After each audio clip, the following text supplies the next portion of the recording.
आज मैं सुनाने जा रही हूँ गणेश जी की खीर वाली कहानी।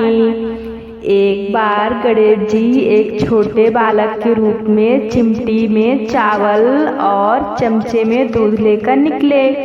वो हर दिन किसी से कह रहे थे कि कोई मेरी खीर बना दो, कोई मेरी खीर बना दो।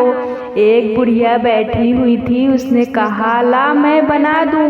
वह छोटा सा बर्तन चढ़ाने लगी। तब गणेश जी ने कहा कि दादी माँ छोटी सी भगोनी मत चढ़ाओ, तुम्हारे घर में जो सबसे बड़ा बर्तन हो वही चढ़ा दो।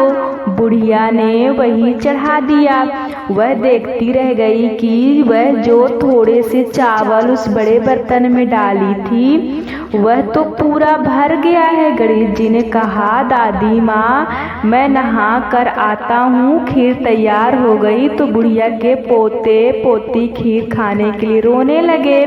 बुढ़िया ने कहा गणेश जी तेरे भोग लगाकर कह खा कर चूल्हे में थोड़ी सी खीर डाली और कटोरी भर भर कर बच्चों को दे दी। बुढ़िया की पड़ोसन ऊपर से देख रही थी, तो बुढ़िया ने सोचा यह चुगली कर देगी, तो एक कटोरा भर कर उसे भी पकड़ा दिया। बेटे की बहू ने चुपके से एक कटोरा खीर खाई और कटोरा चक्की के नीचे छुपा दिया। अभी भी गणेश जी नहीं आए थे। बुढ़िया को भी भूख लग रही थी। वह भी एक कटोरा खीर का भर कर के भक्ति के किवाड़ा के पीछे बैठकर एक बार फिर कहा कि गणेश जी आपके भोग लगे कहकर खाना शुरू कर दिया। तभी गणेश जी आ गए। बुढ़िया ने कहा आजा रे गणेशया खीर खा ले, मैं तो तेरी ही राह देख रही थी। गणेश जी ने कहा दादी माँ मैंने तो खीर पहले ही खा ली। बुढ़िया ने कहा कब खाई? गणेश जी ने कहा जब तेरे पोते पोती ने खाई तब खाई थी, जब तेरी पड़ोसन ने खाई तब खाई थी, और जब तेरी बहू ने खाई तब भी खाई थी, और अब तूने खाई तो मेरा पेट पूरा भर ही गया। बुढ़िया ने कहा बेटा और सारी बात तो सच है, पर बहू बेचारी का तो नाम मत लो, वह तो सुबह से काम में लगी रही है, उसने फिर कब खाई? गणेश जी ने कहा चाची के नीचे देख जूठा कटोरा पड़ा है और तूने तो मेरे भोग तो लगाया, वह तो वैसे ही खा गई। बुढ़िया ने कहा बेटा घर की बात है, घर में ही रहने दो, आप बताओ बची हुई खीर का क्या करूं?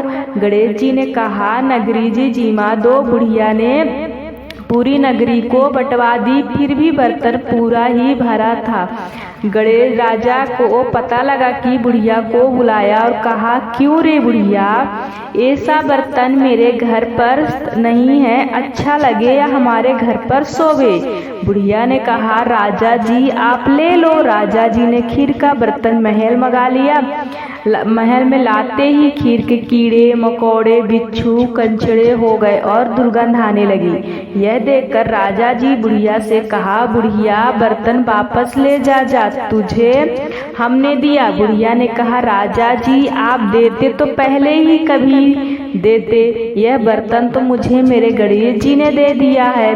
बुढ़िया ने बर्तन वापस लिया, लेते ही सुगंधित हो गई। घर आकर बुढ़िया ने गणेश जी से कहा बची हुई खीर का क्या करें? गणेश जी ने कहा झोपड़ी के कोने में खड़ा खोदकर गाड़ दो, उसी जगह सुबह उठकर वापस खोदेगी तो धन के 2-4 मिलेंगे।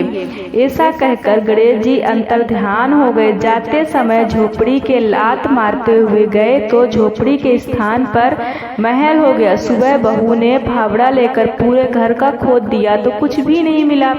बहू ने कहा सासू जी थारे गणेश जी तो झूठे हैं। सास ने कहा बहू मारे गणेश जी झूठो तो नहीं है, ला मैं देखूं। वह सुई लेकर खोजने लगी तो टन टन करने तो 2 धन के चारे निकले।